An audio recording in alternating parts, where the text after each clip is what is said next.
ছেলের আবদারে আজকে একটু রসমালাই বানাইছিলাম। এত মজা হয়েছিল এই রসমালাইটা, আসলে আমি নিজেও কল্পনাও করি নাই যে এই রসমালাইটা এত মজা হবে। আসসালামু আলাইকুম, কেমন আছেন আপনারা সবাই? আশা করি সবাই ভালো আছেন। রসমালাই বানানোর জন্য এখানে আমি নিয়ে নিছি হচ্ছে সাবুদানা। এখানে আমি ছোট কাপ দিয়ে 2 কাপ সাবুদানা নিয়েছি। আগে অত বেশি করে বানাবো না, যদি ভালো না লাগে তাই। আর এই সাবুদানাটা আমি পানিতে ভিজায় রাখবো 2-3 ঘন্টার মতো। ভালো করে ধুয়ে ফ্রেশ করে একদম সমান সমান যতটুকু সাবুদানা ঠিক ততটুকুই পানি নিছি। দেখেন পানি কিন্তু উপরে ভেসে নাই, একদম সাবুদানার গায়ে গায়ে লেগে আছে। এটা এখন আমি 2 ঘন্টার জন্য রেস্টে ছেড়ে দিব। এই সাবুদানাটা ফুলে নরম হয়ে যাবে, ততক্ষণ আমি চুলায় কড়াই বসাই দিছি। আর এখানে দিয়ে দিলাম 1 লিটার পরিমাণে দুধ। আর এই দুধটা এতই ভালো, এত ঘন। দুধটা ঢেলে দেওয়ার পরে আমি বোতলটা ধুয়ে হাফ বোতল মতো পানিও দিয়ে দিলাম। দিয়ে নাড়াচাড়া করা লাগবে, কারণ দুধটা আমার ফ্রিজে ছিল। ফ্রিজের দুধ কিন্তু পাতিলে একটু লেগে যায়, সেই জন্য একটু বেশি নাড়াচাড়া করতে হয়। আর দুধের বলক চলে আসছে। দুধটা শুকায় 1 কেজি দুধ আমি এখানে হাফ লিটার মানে 3 পোয়া করব। 3 পোয়া করার পরে এখানে আমি হচ্ছে গুঁড়া দুধ দিয়ে দিব। গুঁড়া দুধ দিব ওই ছোটো কাপে 1 কাপ পরিমাণ। গরুর দুধটা এমনিতেই অনেক ঘন আছিল, আর জাল করতে করতে আরও বেশি ঘন হয়ে যাবে। আর এই যে এই কাপে 1 কাপ পরিমাণ আমি গুঁড়া দুধ নিয়ে নিছি।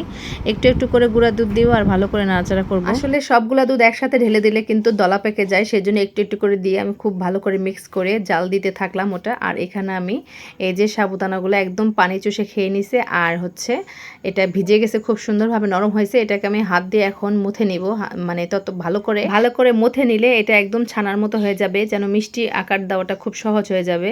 আর এভাবে মুথে না নিলে কিন্তু হচ্ছে মিষ্টির আকার দেওয়া যাবে না। আমি তো হাত দিয়ে মুথে নিলাম, ব্লেন্ডারেও ব্লেন্ড করা যাবে, এটা দিলে আরও বেশি ভালো স্মুথ হয়। তো আমার এটা মাখানো হয়ে গেছে।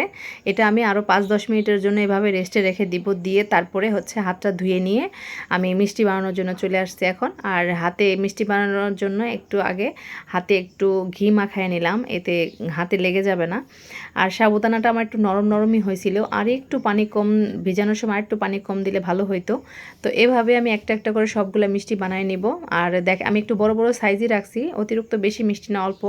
কিন্তু এই মিষ্টিগুলো ছোট ছোট সাইজ করলে অনেক বেশি ভালো হয়, যেহেতু মিষ্টির ভিতরে কিন্তু অতিরিক্ত মিষ্টিটা ঢোকে না। আর হচ্ছে ছোট ছোট করলে এটা খাইতে অনেক বেশি মজা লাগে। আমি একটু বড় বড় সাইজই বানাইছি। তো যাই হোক, একে একে আমার সব মিষ্টি বানানো হয়ে গেছে। এখন আমি এই যে দুধ জাল করে রাখছিলাম, অনেকটাই শুকায় আসছে, দেখেন কমে আসছে দুধ। এখন এখানে আস্তে আস্তে আমি ছেড়ে দিচ্ছি একটা একটা করে।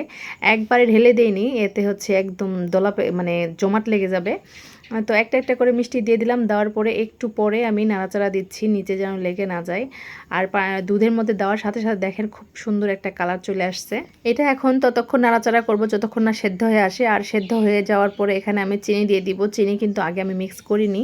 আর দেখেন সবগুলো মিষ্টি একদম ভেসে আসছে, ফুলে উঠছে, ঠিক আছে, মানে উপরের দিকে ভেসে উঠছে। তো এখন আমি চিনি দিয়ে দিলাম। এই 1 বাটি চিনি আমি পুরোপুরি দিব না, মিষ্টির উপরে আসলে কে কেমন মিষ্টি খায় এরকম। আমি একটু হালকা মিষ্টি দিছি, কম মিষ্টি দিলে এগুলো খাইতে ভালো লাগে। রসমালাই কিন্তু সবসময় কম হালকা মিষ্টিই থাকে, অতিরিক্ত মিষ্টি হয় না। তো যাই হোক, আমি মিষ্টিটা খুব চিনিটা দেওয়ার পরে খুব সুন্দরভাবে নাড়াচাড়া আস্তে আস্তে 10 মিনিটের মতো রান্না করে নিছি। আর আমার রান্না শেষ, আমি চুলাটা নিভাইয়ে দিছি। আর রসমালাইটা খুব ঠান্ডা হওয়া পর্যন্ত অপেক্ষা করব। আর দেখতে কিন্তু অসাধারণ হয়েছে, মাশাআল্লাহ। তো আমার রসমালাই ঠান্ডা হয়ে গেছে। আমি একটা বাটি নিয়ে নিছি, মাটির বাটি। এই বাটিটা আমি আড়ং থেকে কিনেছিলাম, খুব পছন্দের একটা বাটি আমার। তো এই বাটিতে সবগুলো রসমালাই নিয়ে নিলাম। দেখতে অনেক সুন্দর লাগতেছিল, একদম কাচের মতো চকচক করতেছিল দেখতে। এর সাথে সাথে আমার রসমালাই বানানো শেষ, আমি একটা বাটিতে নিয়ে নিলাম। আর আমার ছেলে খেয়ে কিন্তু খুবই খুশি হয়েছে। আপনাদের কাছে কেমন লাগলো ভিডিওটা অবশ্যই কমেন্টে জানাবেন। ভালো লাগলে অবশ্যই বাড়িতে একবার বানিয়ে খেয়ে দেখবেন, খুবই ভালো লাগবে ইনশাআল্লাহ। তো সবাই ভালো থাকবেন, সুস্থ থাকবেন। আজ এই পর্যন্তই, আল্লাহ হাফেজ।